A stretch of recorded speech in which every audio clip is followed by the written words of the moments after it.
Hello, good morning, good afternoon. Welcome from whatever time of day you're joining. This is your Lax Kw'alaams Constitution referendum information session for members of Lax Kw'alaams. And this is related to the upcoming constitutional referendum that's being held on April 9th, 2025. My name is Ayaawx. I am the director for reconciliation for Lax Kw'alaams. I'm also in-house legal counsel. I've been with Lax Kw'alaams for over 5 years doing community engagement work and lands management and other types of supportive services. It's my honor and pleasure to be a public servant of Lax Kw'alaams and work for the membership at large. And today I'm very pleased to present the work that Lax Kw'alaams has been doing for a number of years on developing a constitution for Lax Kw'alaams by Lax Kw'alaams. So the presentation purpose and goal is to provide members with background information and a report on the upcoming referendum, to provide information on the next steps and provide you with clear information on what's to come, what will happen after the referendum, and also some information on voting.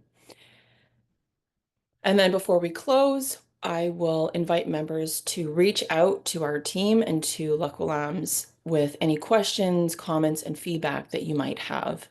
I'm also going to welcome our legal counsel, Jeffrey Nichols, later on in the presentation to walk you through the revised version of the Lax Kw'alaams Constitution so you can understand the meaning of the sections and the pieces that come together to make your draft constitution and proposed constitution. So what to expect from our presentation? Again, we'll revisit what a constitution is and why they're so important. We'll go through the April 9th referendum and talk about why now. Why is it so important to move forward at this moment in time? We'll go through why and how Lax Kw'alaams developed a constitution. We'll help you understand the revised constitution and understand what has been changed since the first draft that came out in August 2023. And again, we'll walk you through the next steps. So let's start with what is a constitution and why is having one so important to Lax Kw'alaams? So a constitution defines the relationship between citizens and their government. It sets out broad rights and freedoms of your citizens, fundamental principles of how a nation is governed and how your nation is structured. It's a very important foundational document, especially in a modern time and a modern context. What does a constitution do? So your constitution sets how your governing body is chosen and structured, how laws are made and enforced, how accountability to members is maintained. It sets standards for your membership and citizenship code, which will come later after you pass a constitution. And it sets rights and responsibilities, both for your government and for citizens. So why did Lax Kw'alaams draft a constitution? So going back to early 2022, the Reconciliation Department was given a mandate to engage the community and membership on constitutional development. So through a 2022 community survey, Lax Kw'alaams members gave a mandate to leadership to develop a constitution. Overwhelmingly, over 80% of members that we spoke to said, yes, we want a constitution and we want it to have a hybrid government with elected leaders and traditional hereditary leaders and house system government. So because a constitution is a critical first step in getting away from the Indian Act, it's really important to ratify a constitution that reflects Lax Kw'alaams' shared values, identity, and rights as a self-determining nation and First Nation. That's a crucial step in getting out from under the Indian Act. We've heard from chiefs across Canada for decades. They want to get out from under the Indian Act, but want something to replace it with. A constitution provides Lax Kw'alaams with a really important step in moving out from under the Indian Act. And as the years go by, create new laws that will really, in effect, start to rip out pages and sections of the Indian Act and instead enact laws and stand-up laws and ways of governing that are Lax Kw'alaams only. So Lax Kw'alaams Constitution will declare and hold a firm expression of Lax Kw'alaams values, identity, governance structure, regardless of changes in leaders or the outcome of an election. It's enshrined in your constitution and cannot easily be tinkered with by the elected leaders of the day. So this is our canoe timeline that sets out where this journey began in the short term. Arguably, ancestors of Lax Kw'alaams have been practicing constitutionalism and defending the territory for generations. But this just helps you understand the most recent incarnation of that, the most recent journey that Lax Kw'alaams has been on to develop the Constitution that is being voted on April 9th. So again, in early 2022, the Reconciliation Department was given a mandate to launch the Amlaha People's Voices Initiative. That word Amlaha in Somali language means the people's voices. They wanted our department to find out if the community and members wanted a constitution, and if the answer was yes, what did they want in it? And so our department met with members across the province, starting in Lax Kw'alaams, in Prince Rupert, Terrace, Prince George, Vancouver, Nanaimo, and Victoria, all the places, towns, and cities where the highest number of Lax Kw'alaams members reside. We met with them, we talked to them about what they wanted in their constitution. There was also at least a dozen, if not 24, interviews with key informant elders, traditional leaders, knowledge holders, those that can stand up and speak to a traditional house system and a traditional form of governance. That's part of this whole process.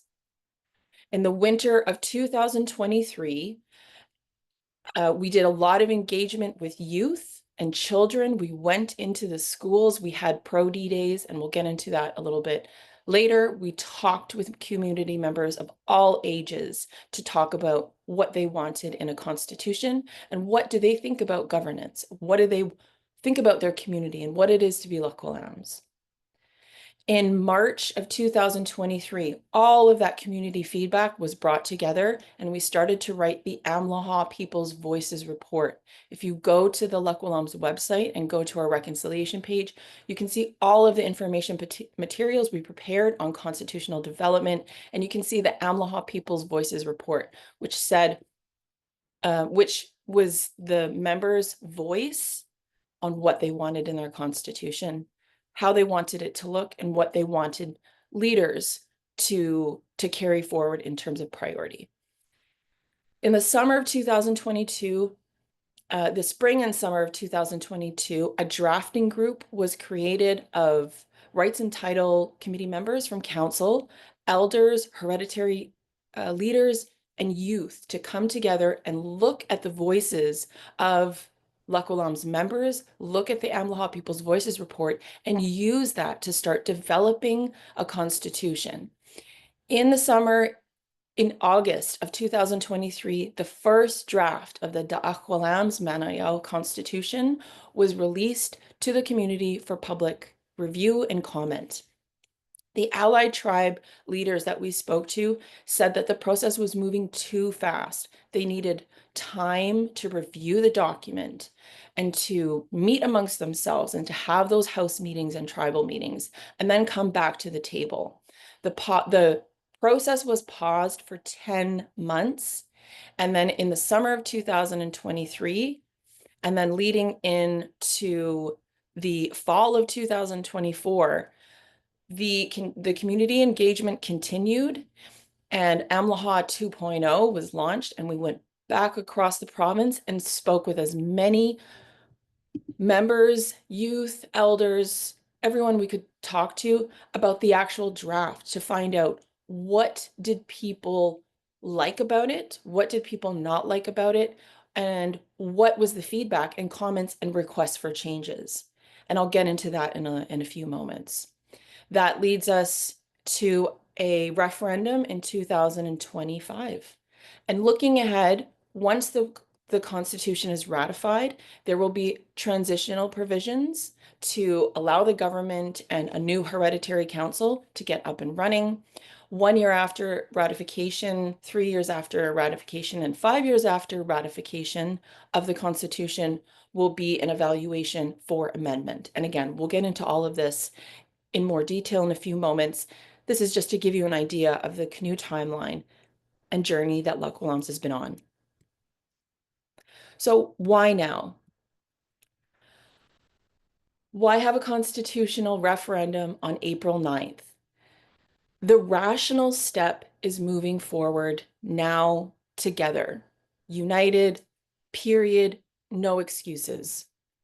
For over 3 years, there have been at least 14 community meetings in the community in Rupert and across the province in 2 separate rounds, at least 5 virtual meetings for all members to join and participate, at least 5 meetings with allied tribe leaders and representatives, and we've had a few handfuls of youth and children engagements as well, plus all of those interviews with knowledge holders, elders, hereditary leaders. Lax Kw'alaams has also had the benefit, wisdom, and guidance from many First Nations across Canada that have been doing constitutional development. We've learned what worked, what didn't work. For example, you want your constitution to be rules to make other rules. You don't want to be putting too many laws and things in your constitution that make it too clunky, too administrative, too bureaucratic. You want a nice, clean, powerful constitution that does a few important things that we'll talk about soon. The length and time of this process was extensive and defensible. It was over 3 years with what we have seen compared to other communities is one of the most in-depth and intensive community engagement processes that have been undertaken to create a constitution for a modern constitution for a First Nation government. Again, for over 3 years, countless meetings and engagements. One of the really important reasons for the timing is encroachment. Lax Kw'alaams members know that neighbors who want an interest and want to put a stake in Lax Kw'alaams territory are doing so. You see it throughout the territory. Neighbors, other Tsimshian neighbors, for example, who know Tsimshian protocol, who know where their territory is and know where allied tribes' territory is, are encroaching through treaty, through court cases, through LNG in Lax Kw'alaams territory, the territory that allied tribes leaders for generations fought so hard to defend. A constitution now is a really, really important step for Lax Kw'alaams to maintain its strongest claim over the territory, to unite in that manner, to show to your neighbors and to the federal government and the provincial government your territory and how proud you are, and having a map attached to it. You see the map right in the document. And so encroachment is a really, really, it's a real threat, and it's happening in real time. And a constitution is going to be one of many tools that will equip Lax Kw'alaams and allied tribes to defend the territory in a modern context, using legal tools that are directly an expression of your inherent rights and your inherent right to self-determination and your own jurisdiction in Lax Kw'alaams territory. Very powerful. We're going to look to the Heiltsuk example. The Heiltsuk Nation recently passed their constitution through a referendum on February 20th, 2025. They've passed a constitution that also has a hybrid government system. It has their high mass hereditary leaders working on, with their elected tribal council in a joint leadership model under their constitution. Now, some of their neighbors are trying to challenge Heiltsuk's passing of their constitution through their own inherent authority to do so. that is going to be really impossible for other nations to challenge Lax Kw'alaams in that endeavor. When you have a community that has voted unanimous or has voted as a majority for a constitution, no one can take that away from any nation. The Haida example is a really, really important one as well. The Haida have their changing tides, rising tides, Aboriginal rights and title framework. Now, one of the ways that Haida has been working very hard in unity for decades to achieve this monumental achievement is they've been united. They have a constitution, and I'll talk about that in a moment. But think for a moment, how incredibly powerful is it that the Haida have achieved, for the first time in Canada's history, recognition of their rights and title in their territory and in their waters without having to go to a Canadian court to get a declaration from a judge that they have that. They passed a constitution over 2 decades ago, and that is one of the really important pieces of unity and nation building and governance building that has led to this incredible achievement. And so the example goes to show how it's possible to really take ownership of your leadership and your government through a modern constitution that brings traditional ways of governing forward and using that in your interactions, in your negotiations and discussions with Canada and BC and municipalities and your neighbors. So the Haida example is an important one to remember, and one that you can take inspiration from. So Lax Kw'alaams members will not lose territory from if other constitutions are passed, but it will be very difficult to defend allied tribes and Lax Kw'alaams territory without a powerful constitution with your map in it. If Lax Kw'alaams passes a constitution first and be the first Tsimshian nation to pass a constitution, it will be impossible for neighbors, Canada or BC or anyone else to challenge that. If Lax Kw'alaams passes a constitution first, Lax Kw'alaams will maintain the strongest claim and inherent right over title and rights throughout the entire territory. So understanding the revised constitution, couple of things that we want to get into. We've seen a lot of misunderstanding and miscommunication on social media and, among the community. And we want to make sure that people have the right information. So in terms of definitions, we've heard some concern from members about the term in the Constitution, the term Lax Kw'alaams government. Whenever you see that term, and this is set out very clearly in Article 41, the Lax Kw'alaams government refers to and means your hereditary council, your traditional leaders, and your civic elected council together. So whenever you see that term Lax Kw'alaams government, it is the two chambers working together, sharing governance powers. There's no power grab whatsoever. Mayor and council have said, and we've heard Mayor Rees say recently, and we've seen it in the governance accord that's been entered into, Mayor and council do not want to make any more decisions about the territory and big decisions about La'Huup that have names attached to it without hereditary leaders. Mayor and council are not grabbing any power. You can see in the document, they are sharing the responsibility and bringing the hereditary with them to link arms to share governance responsibility. And there's a lot of opportunity to do that in some creative interim measures and long-term measures, and we'll talk about that. It's super important to understand this is not a treaty. Nothing is being given up or taken from anyone. There's no settlement or lump sum attached. Government is not giving Lax Kw'alaams any money for this. There are going to be no cash payouts. Nothing is being given up. Nothing is being bought out. There's no funding attached to this.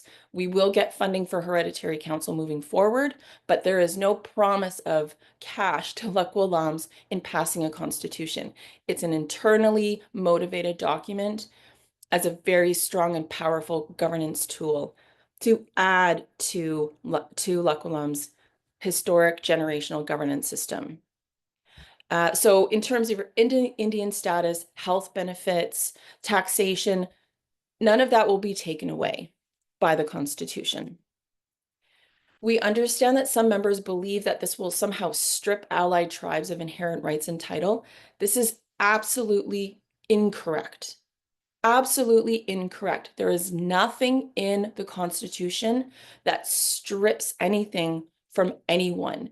Article 1 declares and expresses that all Lax Kw'alaams collectively held inherent rights of self-determination and inherent right to govern yourselves the way Lax Kw'alaams sees fit is right there in black and white. And, to go back to the concern that there's somehow a power grab here. Mayor and council want to give up power and give powers over to hereditary and continue to build that over time. We've heard that straight from mayor and council recently and over the last few years of this process. They are actually giving up power and responsibility, not taking it away from the traditional leaders in any way, shape, or form. Again, Article 6 declares that it is the will of Lax Kw'alaams people to govern according to traditional law, together with modern democratic laws that are consistent with inherent right of self-determination. It's bringing the House system and a Da'ax and a Ayaawx forward and adding to it a constitution that provides for modern needs in terms of lawmaking and governance. Article 44 clearly states the Allied Tsimshian tribes of Lax Kw'alaams retain powers, rights, freedoms. Rights are preserved, not stripped away. Inherent rights are collectively held. This constitution will not strip anything away from any tribes or any members. Collectively held rights are exactly that. They are not held by any individuals or specific house groups. All of the collective rights will be represented by the government. They will not be taken away. You see in Article 16, nothing has been or will be ceded or surrendered by anyone to anyone. Article 19 states, on behalf of Lax Kw'alaams people, the Hereditary Council and the Civic Council, together as a government, two chambers of government that work together, that share jurisdiction, share governance powers, will maintain inherent jurisdiction over the territory on behalf of the collective, on behalf of the members, and no one gives up anything. So some changes to the Hereditary Council to keep in mind. Based on the direct requests, will, and mandate from members, the Constitution was improved to increase Hereditary Council and governance. The Hereditary Council and the Civic Council share governance and lawmaking responsibility, and we'll get to this again in more detail as we go through the presentation. Article 41, it sets out who your government is. It's the Hereditary Council and the Civic Council together. Article 76 sets out that all new laws must be reviewed by Hereditary Council before they can be enacted. Article 83 sets out a very important executive power and an executive function of the Hereditary Council. They must approve the annual budgets and work plans for each department. It's that time of year, it's April, all of the budgets and work plans for Lax Kw'alaams departments are going to council for approval. Under the new constitution, they must be approved by Hereditary Council, and Hereditary Council will have a very heavy hand in what the work plans and fiscal dynamic looks like. Article 92 sets out that the Hereditary Council will, and so in legal drafting, will means must. It's required. It's not an option. will be applied. Hereditary council guidance must be applied to judicial consideration of Lax Kw'alaams laws and interpretation moving forward. Now, it's unfortunate we've seen some members turn the Constitution into an allied tribes and hereditary versus band council Indian Act band issue. It's really important to understand that colonizers and neighbors want this type of dynamic. It's a fiction that's been around, it's a tale as old as time, that if you have internal division, that everybody who wants to erode and encroach in Lax Kw'alaams territory and in Lax Kw'alaams rights will be able to do so. Everybody likes a good distraction when you're up to no good. And so the idea that there is somehow a hereditary versus band conflict is a fiction, and it insults the plea and cry from members and youth and children for hereditary and elected to work together united. And the Constitution offers a renewed start and a jumping off point to do that, as per the mandate and request, deep and solemn request from youth, children, and members far and wide. Member feedback was essential in drafting the Constitution and then in also revising it to get it to a place where members could vote. There is a member feedback table that we will make available on our reconciliation page website. You can go to this table and see how hundreds and hundreds of comments, concerns, edits, requests for changes directly from members went into a database that our communications coordinator, Giselle Torres, who many of you may have had some interactions and correspondence with, she worked really hard for over a year to compile every single Facebook comment, every single email, every letter. She poured through and scoured through all of the meeting notes from every single engagement we had. She went through all of the art submissions and the written submissions from youth and children. I was super impressed with her commitment and dedication to the community member feedback. It went into a database that had hundreds and hundreds of entries.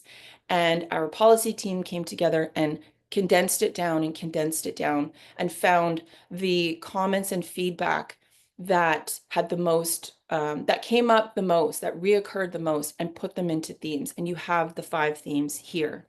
And you can go and look at that community member feedback table and understand how important it was for the drafting committee to use that feedback. And their personal opinion was second and third and fourth to this. The task and the mandate was to give the people a voice through the member feedback table. And you can see in that feedback table the comments that came in, the changes that were proposed, what change was actually made, and then it shows you the article, so you could go to the page in the document and see where that comment and change is reflected.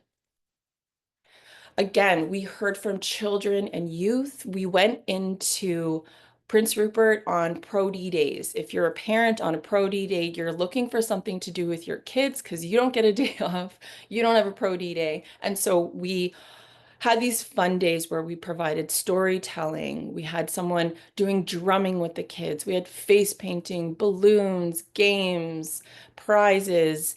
But before the kids got to have fun, we sat down with them and we did work with them first. We asked them, what would you do if you were chief for a day? What makes you proud to be Lax Kw'alaams? And we got them thinking about governance.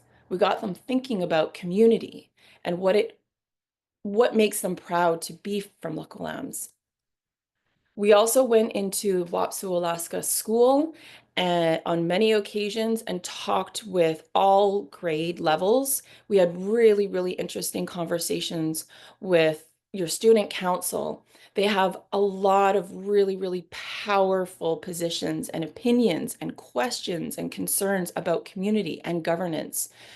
They are very, very impressive youth. You should be so proud of your kids and youth. They're learning their language.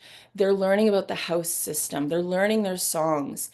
They're so inspiring, and we are so excited to see these youth and children grow up in the community and take over those leadership positions of tomorrow. You should be extremely proud of your youth and kids. I am so proud of your youth and kids, and it has been the greatest joy of this work is to work with these kids because they don't get to vote in a referendum. Their voices often aren't heard in these types of processes. So it was essential and so important to make sure that their voices were captured, and they were. They were captured in this process, and their voices are reflected in the process, in the feedback, and in the Constitution. And there's just some examples here of, some of the things that we heard from youth and children. They want to have feasts. They want to give back to their community. They want no drinking in Lax Kw'alaams. They want to build a road into Prince Rupert, housing, have a feast. What would you do if you were chief for a day? One of our kids said I'd sit in the chief's chair all day long. But these are just some examples to show you that your youth and your children were involved. They had a very, very strong voice. We have dozens of art pieces and other written submissions that we used, and it's made its way into the process to give them a voice. So at this time, I am going to invite our legal counsel, Jeffrey Nichols, who is also a member of Lax Kw'alaams and is a student of the history of the house system of Da'ax Kw'alaams, and he will walk you through the document and explain what has been changed throughout this process, leading to the document that will be voted on.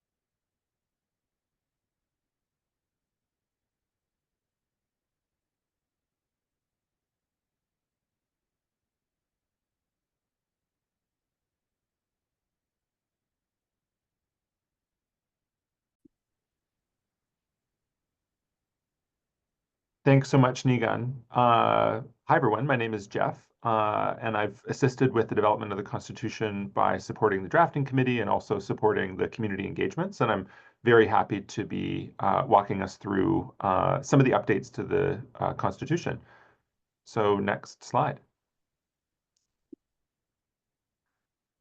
So the Constitution, in overview, has a number of parts. So I'll be going through them in order. So the first part of the Constitution is the preamble, and the preamble outlines that we are the original peoples of our territory. We have the freedom to govern ourselves. We honor our land, our mothers, our ancestors, and we work in unity. The preamble also has a reference to Tramsum, the trickster and transformer, that has references in our Adaug and Malsk. The Constitution has a declaration, and the declaration asserts our collective self-determination as a people, and it outlines the alliance of the allied Tsimshian tribes of Lax Kw'alaams, and it lights that fire of resurgence. There's also fundamental principles. The fundamental principles in the Constitution give it meaning, and these include mutual recognition and respect among our leadership, among our citizens, and among Indigenous and non-Indigenous peoples.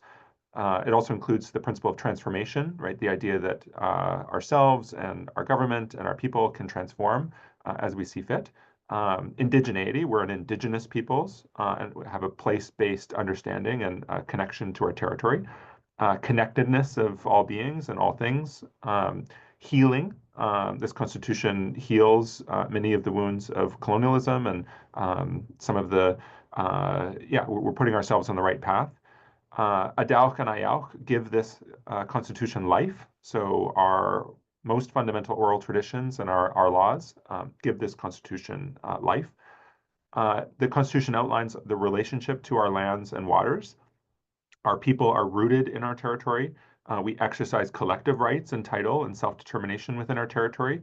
And of course, no cede or surrender ever. Rights, freedoms, and responsibilities. This Constitution includes many of, I think, most core rights and freedoms, including practicing our culture and traditions. There's also a responsibility of everyone to promote and pass on our rights.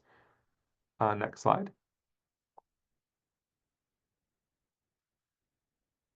This Constitution provides for a hybrid form of government, which includes a hereditary council, a civic council, which is elected, and various governing laws and institutions that are set out in the Constitution and that may be created in the future. It emphasizes the role of women and youth in leadership. And basically, the hereditary council is an independent branch of government that operates under the customs and traditions of the allied tribes. There's 18 representatives from the tribes, including one Kw'alaams, who's appointed as a spokesperson. There's the Civic Council, which is responsible for civic affairs, including program and service delivery. There's a chief counselor and 10 elected civic counselors, including the Kw'alaams and Siganamhanach, or the lead matriarch, that's appointed by the hereditary council. And those are voting members of the Civic Council. Lawmaking. The Civic Council begins the process, and the Hereditary Council provides feedback and edits. There's public institutions that perform functions of government, like education or health or economic development. The annual plans of these public institutions are to be approved by both civic and hereditary councils and made public to members, which increases accountability and transparency.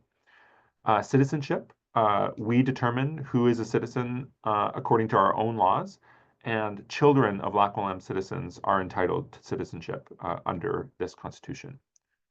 Next slide. Languages, quite obviously, Semitic language being included alongside the English language, of course. And then in terms of administration of justice, it's very important that First Nations have access to justice through our own justice institutions. And so this is something that's been largely denied to us through the Indian Act. And so disputes arising from our laws can be resolved according to our own values. And this provides an avenue to challenge governmental decisions and increase accountability. So it's very important. Code of conduct provides accountability and standards of conduct for leaders. Leaders must protect the lands and resources and must provide effective and accountable government. Financial administration and accountability provides for accountable and effective and transparent use of financial resources according to standards that are comparable to other governments. This is one of the only references in the Constitution to other governments. And next slide.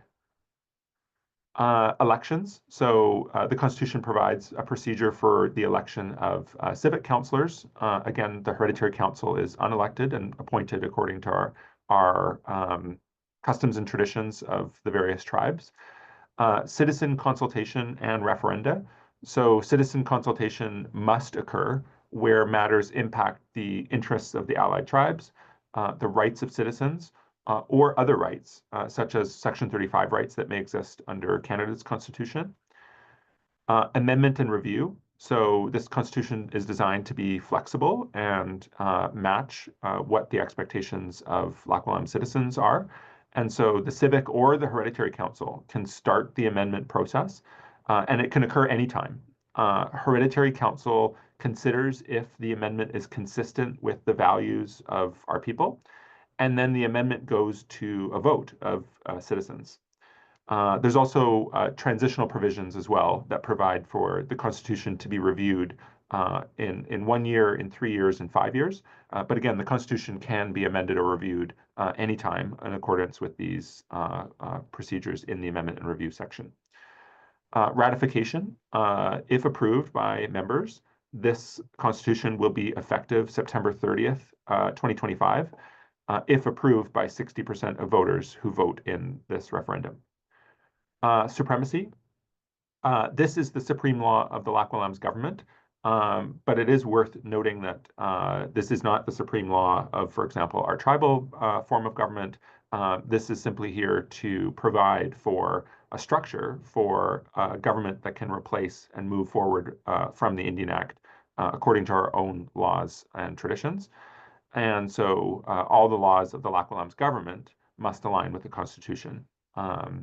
There's transitional provisions which provide flexibility in establishing the Lax Kw'alaams government. This won't happen overnight, but will happen diligently and efficiently should this be approved by members. And I think that that's maybe the last slide. Yes, that's last slide. Perfect.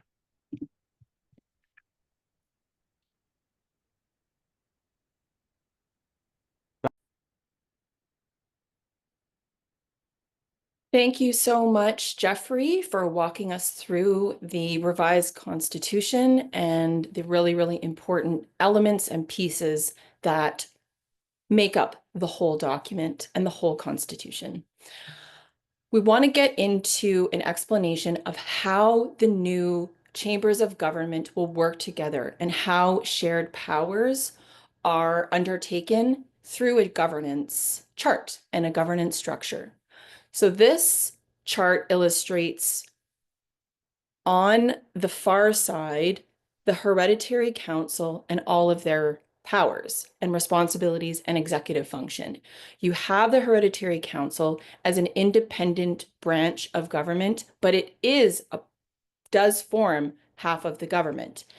It provides leadership and promotes social, cultural, ceremonial practices, deliberates on any matter, and you can see all of the responsibilities listed there. You can also go and read them under Article 51. Now, here in yellow and pink, you have the shared powers. The yellow and pink are identical because the hereditary council has voting seats on your civic council to handle civic affairs. And all of those are listed in the boxes below. And when they come together, when they share voting power on civic affairs, they're working as a hybrid government. Now, and we'll speak a little bit later on about how the hereditary council is selected, what that might look like, and what the process might be. All of that will be addressed under Article 48, and we'll get to that in a moment. But what's really important is the hereditary council has a unique function. It has powers and responsibilities that are separate and apart from civic council, and those are all listed there. But again, it can't be understated that the executive function of approving all of your work plans and annual budgets is really, really important, a really key function, and quite a lot of power in terms of an administrative governance and executive function. The Civic Council also must review all the laws before they're enacted and make sure that they have respect and elements of traditional law in ways that allied tribes and houses have been governing for generations. So this is your shared powers under your hybrid government, your two chambers of the hereditary council and the civic council that form the Lax Kw'alaams government under your constitution. So how will the hereditary council be chosen? How will they conduct their business and their affairs? Look to Article 48. Article 48 of the Constitution says the hereditary council will conduct their affairs in accordance with the customs and traditions of the allied Tsimshian tribes of Lax Kw'alaams. The Constitution and your civic council very specifically and very purposefully do not speak into the tribes, do not speak into houses, and do not speak into how any of the affairs are conducted. That is completely and rightfully up to the hereditary councils, the houses, and the tribes themselves. And so we've been getting questions from members about who will be on the hereditary council. What we've suggested is that house leaders that tribes and house leaders and house groups come together and meet and get ready for the effective date, which is September 25th of this year, 2025. From now until then, there'll be a lot of work that will be needed to get funding in place, get staff in your office, buy all of the last couple of supplies that you need, get the council up and running and on wheels and ready for the effective date to join Civic Council and start voting on important matters. We have legal advice to take some really important interim measures.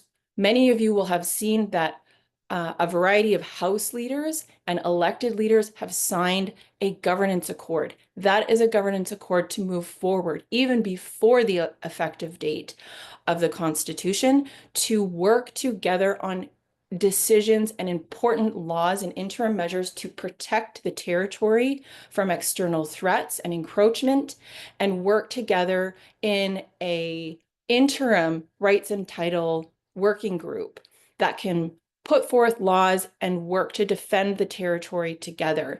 And we've heard from council, they want the hereditary and house leaders to lead that work. And so that's an opportunity that's available right away. And so we're telling tribes, houses, house leaders, house groups, get together, discuss who your representatives will be, your Signinam Hanaha, talk about having a Galamayach that's set out in the Constitution. There's opportunity to have a Galamayach. Work through all of that and be ready to step into the role in this, what should be a smooth transition. Can non-tribal members vote? Not yet, but Lax Kw'alaams includes many tribal members as well as people who do not identify with a specific tribe. The Constitution is going to be a tool to strengthen tribal system through future members and community-led, community-driven citizenship and membership process. That's coming later after the Constitution is passed. And you see in the Constitution, under Article 59.3 in particular, there is responsibility of hereditary leaders to work with members and connecting people with their lineage and healing the legacy of residential school that has led to so many members and tribe members being disconnected from their houses, not knowing their clans, and not having their connection to their lineage. So what are the next steps? The referendum is April 9th. Please remember to vote. The voting and referendum information and notices are all available on Lax Kw'alaams website and social media. Please make sure that you're registered to vote. You can vote in person or you can vote online. We also have transportation and other tools available to help people get out and vote. So please refer to our website for the most up-to-date and accurate information on voting. You can also find contact information for the independent ratification officer on our website as well, if you have any questions or concerns about voting. If the Constitution is not ratified, the result and next steps is that a no vote is a vote to keep the Indian Act in place, to keep a ban system under a colonial federal regime. Neighbors, BC, federal crown will carry on unchallenged in running roughshod over Lax Kw'alaams' inherent rights. If the Constitution is ratified, Lax Kw'alaams will be the first Tsimshian nation to pass a modern constitution. Lax Kw'alaams will maintain and sustain the strongest claim, declaration, and defense over allied Tsimshian tribes' territory. The Constitution will build a stronger, united, traditional, and modern government. And it's really important to remember that the Constitution document, Four Corners, is not the whole constitutionalism framework for Lax Kw'alaams. For generations, Da'ax and Ayaawx and very sophisticated and strong House systems have been in place. This is not taking away from that in any way. It's adding a modern element that allows the government to move together as a traditional government through your hereditary council and a modern elected democratic governance council, your elected council, civic council, to work together and lead the community and defend the territory and service the community and membership as any government does. Please remember to vote on April 9th. Go to the Lax Kw'alaams website for all of the information related to the referendum, constitutional development. Make sure you read the document, read it as a whole. In legal reading and legal drafting, independent articles are very important for guidance and specific rules. Interpreting the meaning and the spirit of the document requires a fulsome read. Read it once, read it twice, discuss it with your family, with your friends, with your community. And if you have any questions, any comments, please reach out to amlaha@laxban.com email address. We are on standby to make sure that we're ready to respond to members' questions, concerns leading up to the vote, so you can make an informed decision about your constitution, your government, and the future of Lax Kw'alaams. So thank you so much for your time, and we look forward to seeing everyone on voting day. And remember, you are a voter. That is your power. And please don't forget to exercise that power, because no one can take that away from you. Thank you, Da'ax Kw'alaams, and we'll see you April 9th.